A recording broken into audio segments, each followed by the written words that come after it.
Amen. Isang mapagpalang gabi po sa bawat isa. Atin po pasimulan ang ating gawain sa gabi ito ng isang awitin para sa Panginoon. Naanyahan po ang bawat isa na tumayo sa oras na ito. Tayo po ay awit sa ating Diyos sa awiting makalangit.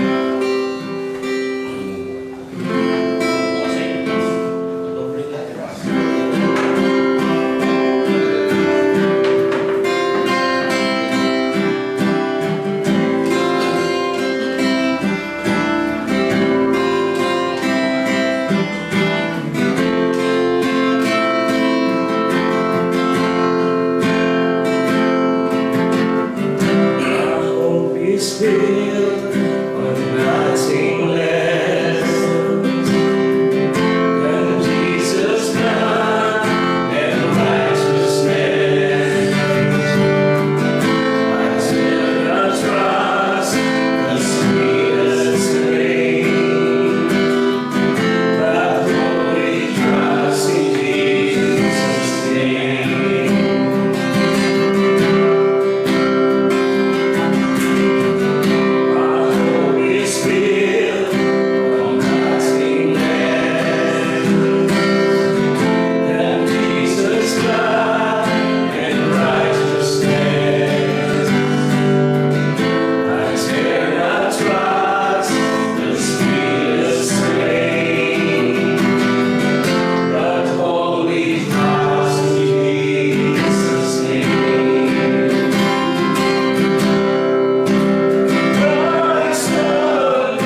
will come with trumpet sound.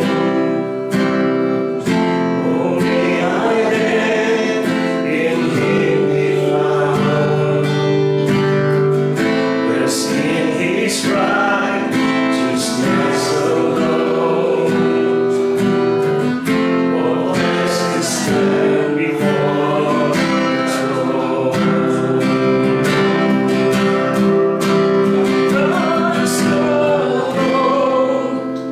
Cornerstone, being made strong in the Savior's love. Through the storm, He is Lord.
Tuloy na nagpupulit at papasalamat sa iyong dakilang pangalan ng Diyos. Patuloy mo po kami pangunahan sa aming pong kalagitnaan, sa aming pong pag-aaral ng salita, o Diyos, maging sa aming pong tagapagsalita sa gabi ito, Panginoon. Patuloy mo po siyang gamitin at patuloy po namin maunawaan ang iyong mga salita na aming pong pagbubulay-bulayan sa gabi ito. Salamat po, O Diyos, patuloy ka namin pinupuri at tinadakila sa pangalan ni Jesus. Amen.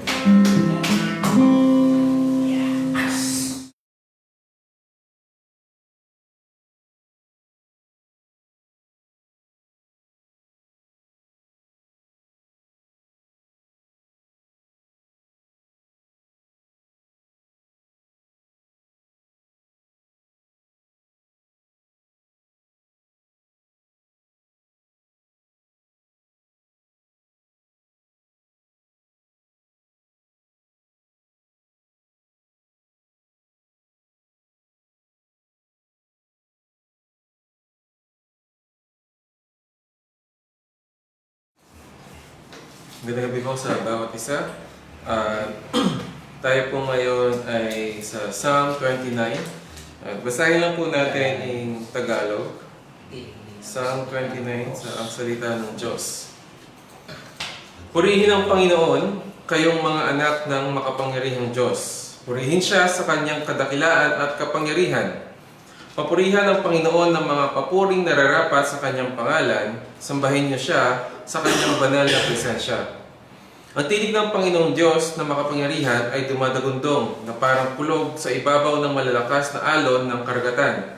Ang tinig ng Panginoon ay makapangyarihan at kagalang-galang.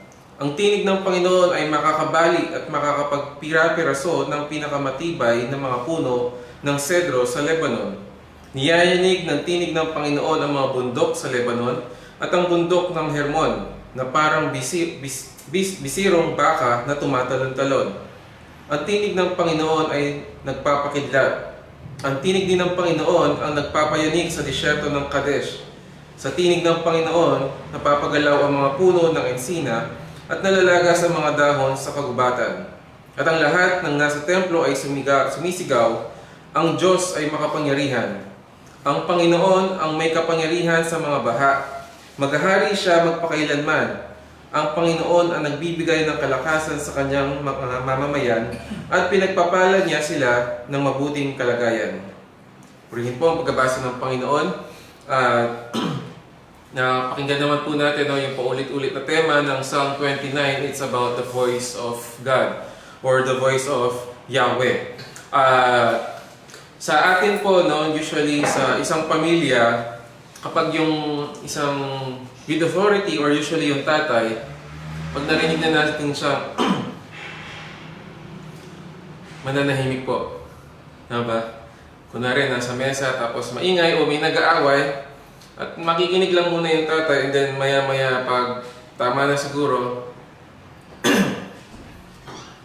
ibig sabihin, may gustong iparating ang isang may authority or yung ama, o kung sino man doon, maaaring sa isang meeting din, pag pinatawag ng lahat tapos hindi nagkakaintindihan, someone who has the authority, and without even a word, just the sound ng kanyang lalamunan, it calls for his attention. Ang Panginoon po, ang boses niya ay higit doon. But in Psalm 29, before that, ang mga awit po ay inutusan niya ang mga Israelita, primarily during this time, na i-acknowledge or i-ascribe sa Panginoon, sa Diyos ng Israel, ang kaluwalhatian at lakas na nararapat para sa Kanya. Sabi niya sa verse 1, "Ascribe to Yahweh, O sons of the mighty." May mga ibang translations po, ang sons of the mighty could be sons of God or heavenly beings. So, magkakaiba po sila ng translation at magkakaiba rin sila ng rason. But usually po kasi when we say sons of God, not necessarily anak ng Diyos. But ito yung mga taong prominente na, di ba, minsan sabihin natin, napaka-special mo naman, anak ka ba ng Diyos? In the Genesis 10, there's also one patungkol doon sa mga anak ng higante, and then they had a connection with the sons of men, and then the sons of God. Nasabi din nila dito na probably angels or fallen angels or giant, but these are mighty people. Kaya nga po yung interpretation dito ay may sons of God, meron din sons of the mighty. So we could see here na may common doon sa term na yon. And then sa binasa po natin, sa ibang translation naman sa ESV, heavenly beings. In any case, it could be either heavenly beings or someone na prominent or may mga kapangyarihan or malakas physically on earth. They are called to acknowledge and ascribe the glory to worship Yahweh. And in verse 2, he continued, "Ascribe to Yahweh the glory of His name." So kanina, the glory, His glory and strength, and now the glory of His name. Although magkaiba po ng mga salitang ginamit, it still pertains to the same Yahweh. It just means na ang dapat lang papurihan ay ang Panginoon. Worship Yahweh in the splendor of His holiness. May ibang translation dito, in holy attire. So, kaya yung iba is heavenly beings, these are holy beings then, and Yahweh could be only worshipped, properly worshipped in holy attire. So, it is this creature or this group of people that where ang tamang pagpuri sa Panginoon is in His holiness. That's why even in the last times, kahit yung mga hindi mananampalataya, they will bow down, but they cannot fully worship God because yung pagpuri nila ay hindi magiging katanggap sa Panginoon, yung mga hindi mananampalataya. Because He must only be worshipped in the splendor of His holiness. Although they would recognize one day that God, the God of Israel, is the one and true God, their worship would not be worthy of Yahweh. In verse 3, dito na siya nag-umpisa hanggang verse 9, about the majestic and mighty voice of Yahweh. Pinagkumpara dito kung gaano kalakas ang kapangyarihan, ano ang taglay na kapangyarihan ng salita o boses ng Panginoon. So, kanina, the writer was commanding the Israelites, the people, to worship God. And then in verses 3 to 9, he is describing how powerful and majestic the voice of Yahweh.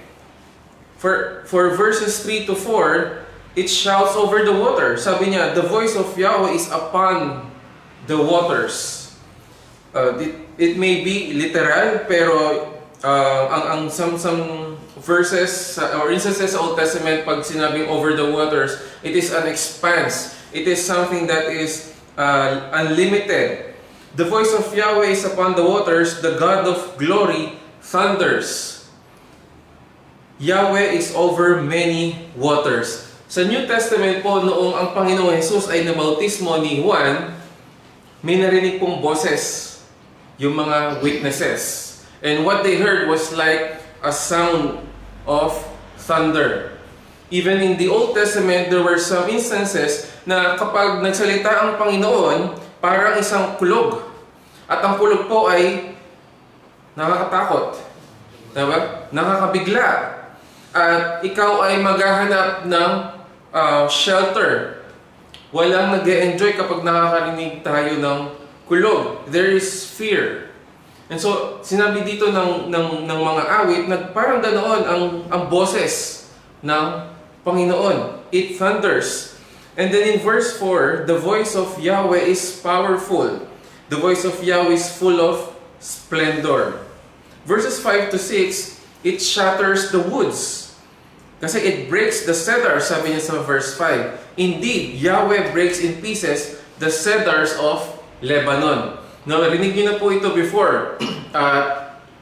Tandaan na lang din po natin, sa Old Testament, kapag naririnig natin yung cedars or the trees of Lebanon, ito po yung tinuturing natin sa panahon natin na Nara. Ito yung pinakamagandang uri ng kahoy. At hindi lang siya basta uri ng kahoy or puno, kundi kung saan siya sikat na nanggaling. Maaari kasi pwede ka magtanim ng Nara, pero merong isang lugar na alam mong doon yung pinakamagandang kalidad. For example, mangga. Kahit sabihin po ng tindera na matamis yun at matikman natin na matamis, pero pag nalaman natin na may dumating, may dalang pasalubong, galing Gimaras. Mangga, hinog, yellow, no? Malaki. Hindi mo pa man tikman yun, alam mo na ang impression. Ito na ang sikat na mangga. It is from Gimaras. Kahit hindi sabihin nung nagdala ng pasalubong na matamis yun, may expectation na tayo na matamis yun. It is from Gimaras. It is the same thing when in the Old Testament they say the cedars of Lebanon. Not just an ordinary cedar tree or wood, but it is from Lebanon. Even in the old times, kahit hindi lang po kasi ginagamit yung mga kahoy for furniture. Napakahalaga nito sa gyera that you have a quality wood. So, pinupuntahan, nagsusupply ang Lebanon ng mga puno, ng mga kahoy, ng cedar na galing sa kanila. And yet, the psalmist say, it breaks the cedars. It breaks in pieces the cedars of Lebanon. In verses 7 to 8, it shakes the wilderness. The voice of, nalaktaw ko yung verse 6. He makes also Lebanon skip like a calf, and Sirion like a young wild ox. So, para daw itong isang bisirong baka na tumatalon-talon dahil yung pagyanig ng boses ng Panginoon, it could break into pieces yung kahoy o puno nila. Verses 7 to 8, the voice of Yahweh hews out flames of fire. The voice of Yahweh causes the wilderness to tremble.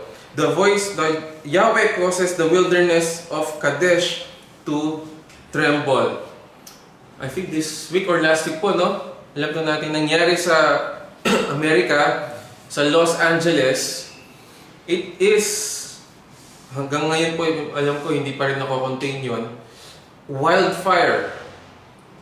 Imagine, isang kung hindi isa sa mga kung hindi ang makapangyarihan, kundi isa sa mga pinakamakapangyarihang bansa, walang laban. At isa sa mga tourist spot. Even yung mga mayayaman, may mga mansion sila doon. Doon yung rest house nila kasi malapit lang yun sa dagat. At maraming mga magagandang tanawin doon. But they were not able to contain. Wala ka ring magagawa kundi umalis. Walang laban ang iyong fire extinguisher. Sapagkat kahit mga bumbero, hindi na-control, hindi napigilan yun. Wala, papanoorin na lang nila. No? Susubukan nila pero walang magawa. And so the voice of Yahweh, sabi dito, it spews out flames of fire. You cannot contain it. It shakes the woodland, or kakalbuhin niya yung mga kagubatan. The voice of Yahweh in verse 9 makes the deer to calve and strips the forest bare. And in His temple, everything says, glory. May kasabihan po, or mayroon po tayong linya na walang matigas na tinapay sa mainit na kape. Di baling matigas ang pandesal, wag lang malamig ang kape. Di baling hindi masarap yung tinapay at walang palaman, wag lang walang lasa ang kape. Ang boses po ng Panginoon, walang pinipiling tigas ng kape, ng tinapay. Ito ay isang mainit, no, na kape sa mangkok, na kahit gaano, kahit mapasok pa yung dila mo, hihigupin mo yon. At ito yung magpapainit sa katawan mo. Sabi sa Hebrews verses 4 to 12. Chapter 4 verse 12. For the word of God is alive and active, sharper than any double-edged sword. It penetrates even to dividing soul and spirit, joints and marrow. It judges the thoughts and attitudes of the heart. When God speaks, everyone listens. When God thunders His voice, ang attention po natin ay makukuha. There would be some element of fear na kapag narinig natin ang boses ng Panginoon. There would be trembling kung ang puno ng cedar sa Lebanon kaya niyang pagpira-pirasuhin. Ano pa kaya yung puso mo na napakatigas? Kung ang iyong pag-isip, ang iyong puso, no, ay punong-puno ng mga bagay na naayon sa mundong ito, kung kaya niyang sunugin ang kagubatan, kaya niya rin tupukin at tanggalin niyang mga yan sa buhay mo. Such is the power of the voice of Yahweh. And sabi niya dito, it is majestic. It is not just powerful. Kaya sa verses 1 to 2, ascribe, acknowledge to Yahweh the glory and strength. Hindi po kasi magkakahiwalay yun. Yung pangalan, yung lakas, yung kalwalhatian, ang boses, ang salita ng Panginoon. They have the same character. It has glory, it has power, and it is splendor and holy. In verses 10 to 11, it is a prayer, no? So kanina it is a command to worship God. And then verses 3 to 9, it is a description about the voice of Yahweh. Verses 9 to 10, it is 10 to 11, it is a prayer for God's people. Yahweh sat enthroned over the flood. Indeed, Yahweh sits as king forever. Yahweh, verse 11, will give strength to His people. Yahweh will bless His people with peace. It is a prayer in a form of declaration. Although kasi may mga ibang translation dito, may Yahweh give strength, may Yahweh bless. But of course, we also know na bibigyan naman talaga ng Panginoon ng lakas at kapayapaan ang kanyang mga bayan, ang kanyang mga anak. And so, ang Psalm 29 is attributed sa pagsusulat or about kay David, we would see here it is a prayer and declaration of a king towards God for his people. That God sits enthroned over the flood. It is still David who acknowledges that although siya ay hari ng Israel, there is only really one true king, and that is God. It is God who is enthroned above, and it is God who sits as king forever. Pinapakita dito ang humility ni David and acknowledgement na although he has all the right and he is sitting on a throne of the most powerful that time na nation, kasi natalo na nila yung sa kapaligiran nila. Walang makatalo na sa kanila. Yet, the king of Israel says there is one true king and he sits as king forever. Nakakapitalize po yung letter K doon na king. And so, in that time, David already knows. No? Kasi po, kung maalala natin, hindi naman po talaga kasama yung hindi naman, ang tao po, ang mga Israelite po nag-request na maglukluk sila ng sarili nilang hari. Kung maalala po natin, nainggit sila, yung sa mga kapaligiran nilang bayan, they have kings. And then sabi nila kay Prophet Samuel, mag-anoint ka ng hari para sa amin. At na-offend si Samuel. Hindi pa, may Diyos ka na eh. No? May Diyos ka na. Ba't kailangan mo pang mag-recognize? Even Moses was not treated as a Pharaoh nung siya ang naglilid sa mga Israelita. Even Joshua, no? He completed the final war nung namatay na si Moses. Hindi siya niluklok na hari. Even nung namatay si Joshua, there were judges, although there were leaders, they were not treated as a king. And Samuel was offended. Ang sabi ng Panginoon, huwag kang mag-alala, hindi ikaw ang tinatakwil nila, ako. But sige, kung yan ang gusto nila, bibigay ko. And so they had Saul, their first king, who was disqualified eventually, and then there's David, their second and greatest king. Ngunit, kahit siya yung hari, he knew, ang Israel, isa lang naman talagang hari niya. It is the one who sits over the flood. And then in verse 11, may Yahweh give strength to His people and bless His people with peace. Again, nakita po natin dito yung karakter ni David bilang isang leader. His compassion is towards the people. Ang panalangin niya, bigyan niya sila ng kapayapaan, bigyan niya sila ng lakas. Bakit hindi niya sinabing, bigyan mo ko ng kapayapaan? O, pwede yun. Bigyan mo ko ng lakas. Pwede naman. Hari siya, kailangan niya yun. Ngunit ang kanyang panalangin ay para sa bayan, para sa mga tao.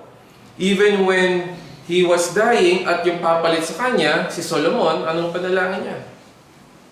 Pangalagaan mo rin yung bayang Israel. And so, that was the heart and the core prayer of David. And that's why we know, even this, sa panahon po natin, 2025, although the prayer of David was towards the people of Israel, and although the people of Israel had God, Yahweh, as their king forever, we know kung sino po ang ating hari magpakilanman. It was also from the line of David.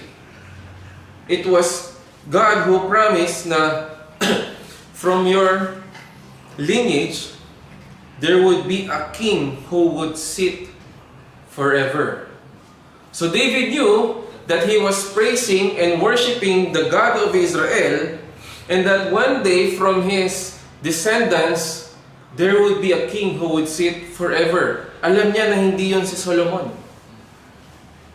It would be someone, no? So, yung siguro nasa imagination ni David, paano kaya mangyayari yun? And yet, he believed.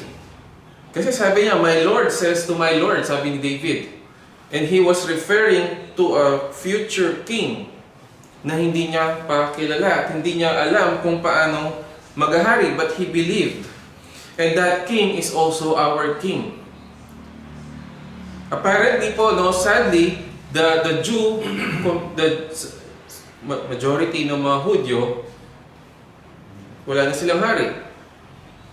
Wala na kasi nung natalo na sila ng Rome, the fall of Jerusalem, and then there's dispersion, and then kahit na-establish yung nation Israel ngayon na it's a political entity, it has its own government, yung alam po natin ngayon na nasa Middle East, wala naman po silang hari. Sila ay merong prime minister or president, but they do not have a king.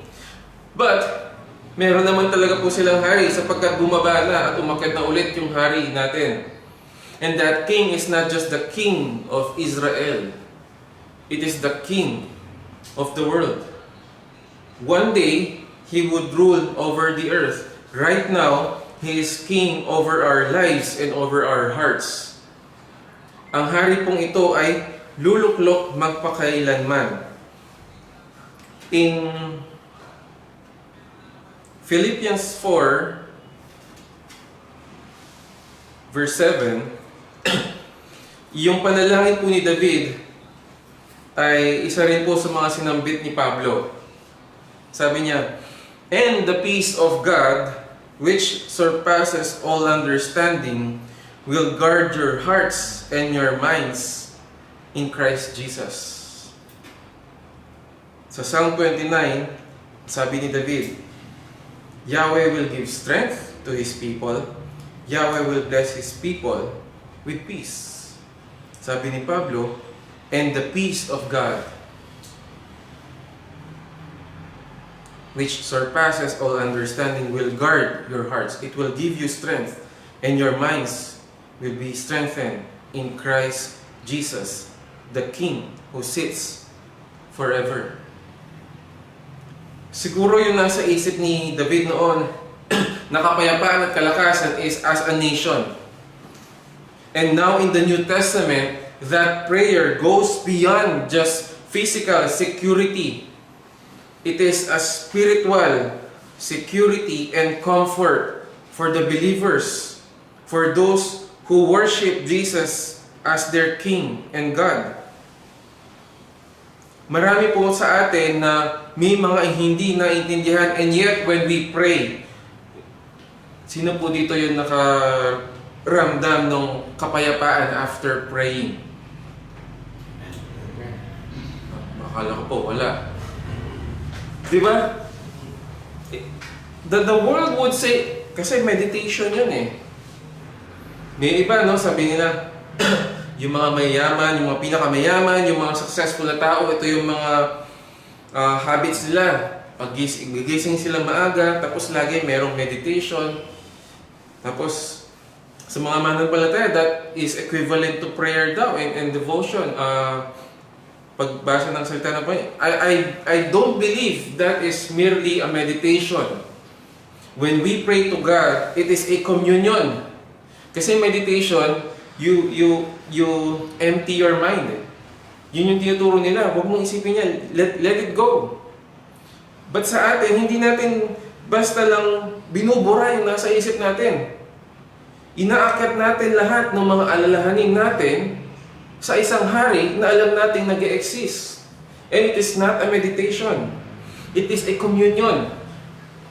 Parang yung panahon nila David, when someone walks to David at may problema yung Israelite na yon, at sinabi ni David, "Huwag kang mag-alala. Ibibigay ko yan." Or "Huwag kang mag-alala. Poprotektahan ko yan." It is not meditation. Ang ginawa ng Israelita na pumunta siya kay Haring David. It was a connection, a communion between the king of Israel and an Israelite. And so when we pray, it is the same thing. It is not a devotion. It is us walking to the throne of the King who sits forever. That's why yung natatanggap po nating kapayapaan, hindi siya psychological. It is a spiritual blessing, and it is a spiritual promise that the God of peace At napakaganda po nung phrase na yun, which surpasses all understanding. Na kapag sinabi ng Panginoon, hindi man natin alam kung paano at kailan, but because He gives us peace, we do not have to understand fully. Hindi natin kailangan maintindihan. Hindi natin kailangan malaman lahat ng detalye kung paano. And it will guard our hearts and minds. At kanino daw po? In Christ Jesus. Kaya, yung sinasabi ko kung panalangin ng isang mananampalataya, it is different sa panalangin ng ibang mga paniniwala. They pray to their gods. We don't pray to their gods. We pray to the King who sits forever. We pray to Jesus Christ. They pray to their gods na hindi kayang magbigay ng kapayapaan, who cannot guard their hearts and mind. We pray to Jesus Christ who gives us peace. No? Kaya yung peace na yun yung nagbibigay sa atin ng strength in our hearts and mind. Hindi lang siya isang comfort, okay, bahala na. Tapos, nakatunga ka na lang buong araw. At nagmamasid-masid. At hinihintay mo na lang mangyari mga bagay-bagay. Ang panalangin po ni Pablo is, He will guard. Hindi lang niya sinabing, you will have rest na bahala na, okay na. Maghintay ka na lang, petiks na yan. Hindi. Why does it have to be guarded? Because may mga attacks, di ba? May mga isip or ideas na papasok sa kaisipan natin na ang Panginoong Jesus ang poprotekta nun.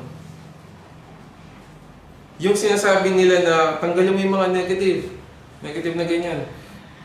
Kaya hindi rin po ako naniniwala doon sa positive thinking. We should have not positive thinking. We should have a prayerful mind. Because yun po yung magpoprotekta sa isip at puso natin. Hindi lang siya basta, ay negative yan, huwag mong isipin yan. Ang isipin po natin, kahit na may negative na nangyayari or mangyayari, we are secure in our hearts and mind because it is the God of peace who protects us from those situations. Na kahit hindi po natin maintindihan, may kapayapaan. May kapayapaan. Hindi po dahil nag-isip tayo ng positive, but because we know it is God who will work on it.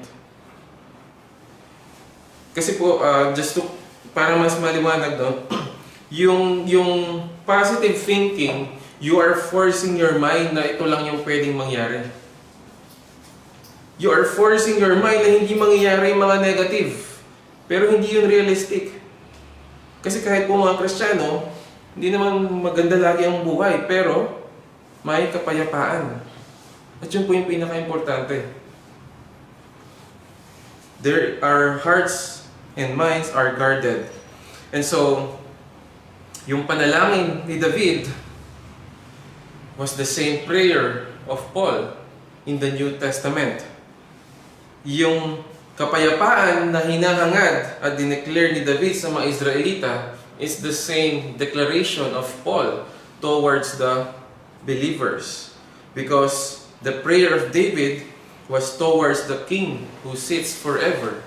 And the prayer of Paul was towards the same King who sits forever.